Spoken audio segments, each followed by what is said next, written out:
allons-y avec le début du chapitre 5. Dans ce chapitre-là, on va parler des tests hypothèses. Un test hypothèse, qu'est-ce que c'est? Ben, c'est le deuxième volet de l'inférence statistique. On a parlé au début du chapitre 4, on commençait l'inférence statistique, donc on commençait à aller voir qu'est-ce qu'on pouvait prédire, qu'est-ce qu'on pouvait obtenir avec les probabilités, avec les estimations, avec les approximations du point de vue de nos statistiques. Dans ce cas-ci, chapitre 5, on va voir le deuxième volet. Donc, on va aller voir qu'est-ce que c'est le test hypothèse. Et pour faire ça, ben, il va falloir le définir. Il va falloir définir quelques termes qui seront utilisés dans le test hypothèse. Puis ensuite de ça, on pourra voir quelques exemples ensemble.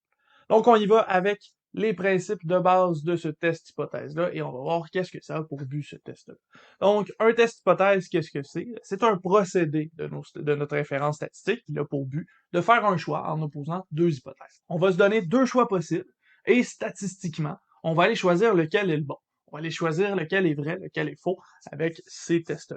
En réalité, les hypothèses qu'on va poser, ce sont deux hypothèses qu'on va appeler l'hypothèse nulle et l'hypothèse alternative. On va les définir juste après. Et ces hypothèses-là vont être basées sur des échantillons aléatoires qu'on va avoir ou qu'on va vouloir construire. Donc, on va faire ça dans cette section-ci. C'est notre but. On veut mettre en confrontation deux situations qui sont opposées ou qui sont dichotomiques et on va choisir laquelle des deux est vraie dans ce cas-ci. Ceci étant dit, on va définir ce que c'est l'hypothèse nulle et l'hypothèse alternative pour nous, puis ensuite de ça, on pourra se lancer dans un petit peu plus d'explication du point de vue statistique de notre test hypothèse. Donc, on fait comment? On commence par définir ce que c'est l'hypothèse nulle. L'hypothèse nulle, qu'est-ce que ça va être? Ben, c'est l'hypothèse de base. C'est le statu quo de notre situation statistique. En réalité, c'est ce qu'on assume comme étant vrai jusqu'à ce qu'on trouve le contraire, jusqu'à ce qu'on soit capable de prouver que c'est faux en réalité. Imaginez que c'est un peu comme le système de justice au Canada. Les personnes accusées sont considérées comme innocentes jusqu'à preuve du contraire. Ben, on assume ici que notre hypothèse nulle est vraie jusqu'à preuve du contraire. Pour la distinguer, l'hypothèse nulle, on va l'identifier comme étant H0. C'est l'hypothèse initiale de notre problème, donc c'est comme ça qu'on l'identifie. Ensuite de ça, on va faire entrer l'hypothèse alternative. Et cette hypothèse-là, l'hypothèse alternative, c'est tout simplement, comme le nom dit, le choix alternatif si jamais l'hypothèse nulle n'était pas vraie.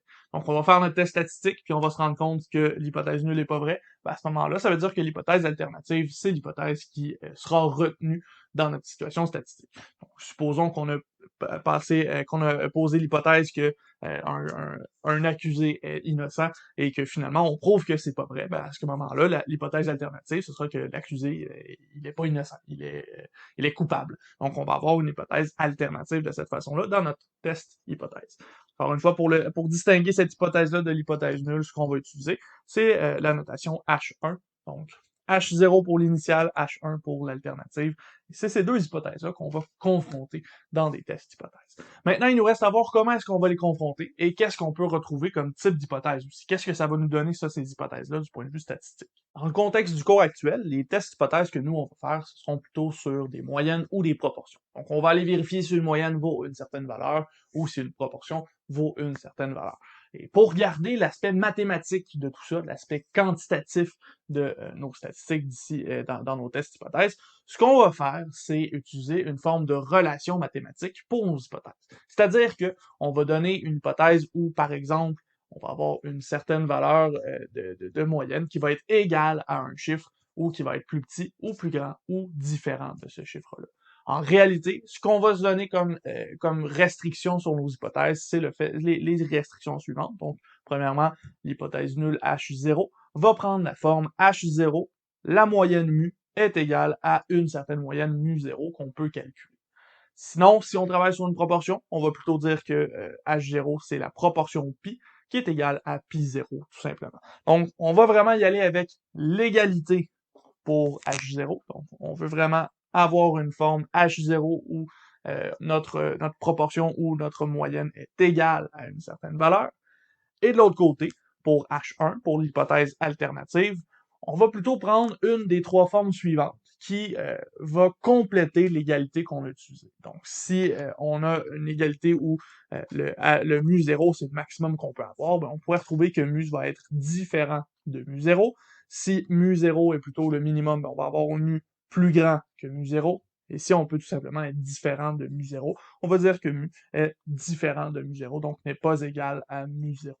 On va avoir le même principe pour les proportions, encore une fois, pi plus petit que pi0, pi plus grand que pi0, et pi différent de pi0. Donc, lorsqu'on va émettre un test hypothèse, on va commencer par donner notre hypothèse de base où on dit que la moyenne ou la proportion vaut une certaine valeur. Et ensuite de ça, on va aller donner l'hypothèse alternative. Si la moyenne ne vaut pas cette valeur-là, elle est soit plus petite, soit plus grande, ou on peut dire qu'elle est différente, donc elle est ou plus petite ou plus grande dans le cas qui nous intéresse. On a quelques principes là, déjà d'établis. Par contre, c'est encore flou. Hein? On n'a pas de concret, on n'a rien qu'on peut vraiment saisir avec ça. Donc, on comprend l'idée générale du fait qu'on se donne un ou l'autre, puis on doit choisir statistiquement lequel est le bon, mais il faudrait quand même un petit peu expliciter ça avec des exemples. Donc, c'est ce qu'on fait. On va faire 3 exemples ensemble de ça, et on va voir comment est-ce qu'on peut établir les tests hypothèses selon ces exemples-là. Vous avez les 3 exemples dans votre manuel, exemple 5.1, 5.2 et 5.3. Nous, on va faire un survol de ces exemples-là. Là, je n'irai pas en grand détail dans les exemples, mais je vais quand même expliquer qu'est-ce qui se passe dans ces situations-là. Donc, exemple 5.1, on se dit qu'en 1953, l'âge moyen des femmes qui mettaient un enfant au monde pour la première fois était de 24,3 ans. Donc, autour de 24,3 ans, les femmes en 1953 mettaient un enfant au monde pour la première fois. Maintenant, on voit que la population a évolué un petit peu. 24,3 ans, souvent, les femmes sont encore aux études. Là. On est encore aux études où on commence à peine notre carrière professionnelle à 24,3 ans.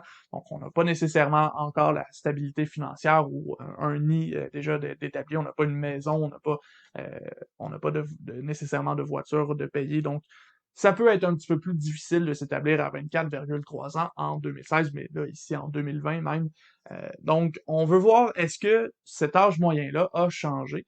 Et ce qu'on suppose, c'est que, étant donné que on risque d'être prêt à avoir des enfants un petit peu plus tard dans notre vie, on s'attend à ce que l'hypothèse alternative, dans ce cas-ci, ce soit plus grand que 24,3 ans. On s'attend à ce que les femmes au Québec en 2016 ou en 2020, dans notre cas ici, mettre des enfants au monde un petit peu plus tard qu'à 24,3 ans. Donc, dans ce cas-ci, on va construire un test hypothèse, et le test hypothèse, ce sera pour mettre en confrontation les deux hypothèses suivantes. On va avoir l'hypothèse initiale H0 qui nous dit que rien n'a changé. Donc, la moyenne, ce sera toujours 24,3 ans. Et on a notre hypothèse alternative, celle que nous, on voudrait vérifier finalement, qui nous dit que mu, dans ce cas-ci, ben, ça devrait être plus grand que 24,3 ans.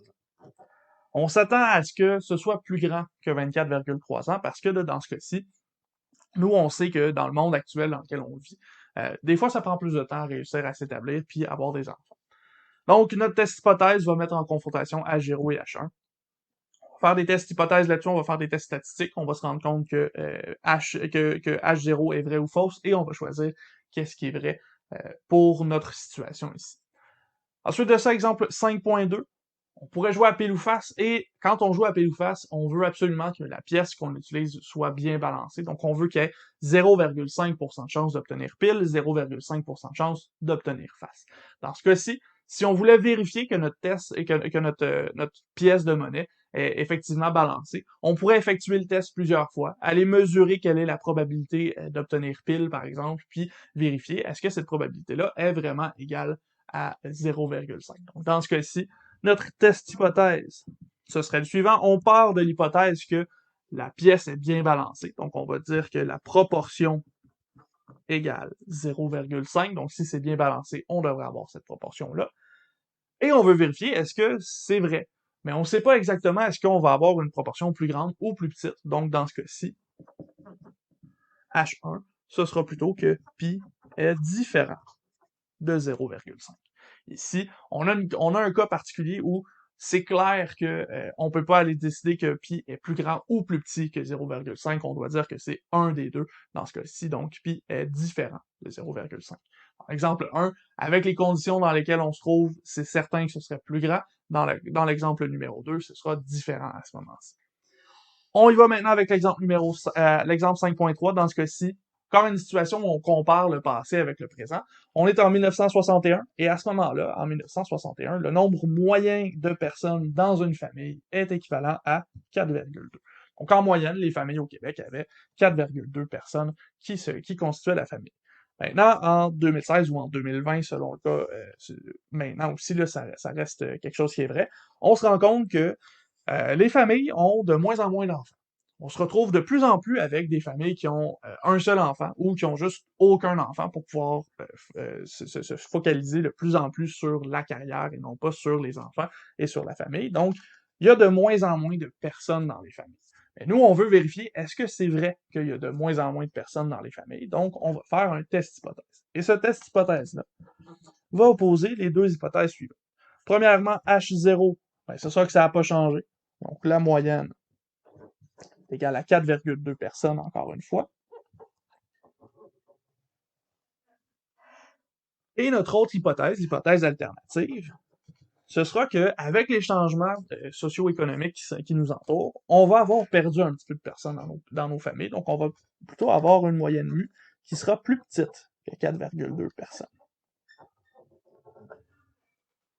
Donc, on a le test hypothèse où on va avoir soit le statu quo, donc on n'aura pas bougé du nombre moyen de personnes dans la famille, ou on va avoir diminué un petit peu ce nombre moyen-là.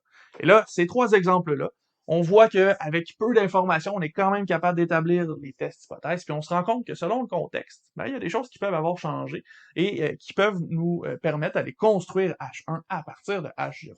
On voit que H0, c'est quand même toujours l'égalité. Hein, mu égale 24,3 ans, pi égale 0,5 et mu égale 4,2 personnes. Ça, c'est toujours un égal. Et ensuite de ça, le H1, ben ça va varier selon le contexte. Vous voyez, dans le premier contexte ici, on pense que l'âge moyen va avoir augmenté, donc on va avoir mu plus grand. Dans le deuxième, on pense que la probabilité va peut-être être différente, donc on a pi différent. Et finalement, dans le dernier contexte, on s'attend à ce que la moyenne ait diminué. Donc, on va avoir mu plus petit dans ce cas-ci. Et ça, ce sont les trois types d'exemples, les trois types de tests hypothèses qu'on va pouvoir rencontrer pour l'instant. Évidemment, on va avoir d'autres types qui vont s'ajouter lorsqu'on va vouloir comparer des moyennes. Mais pour l'instant, c'est les trois types d'hypothèses de base qu'on va se donner dans ce cours-ci.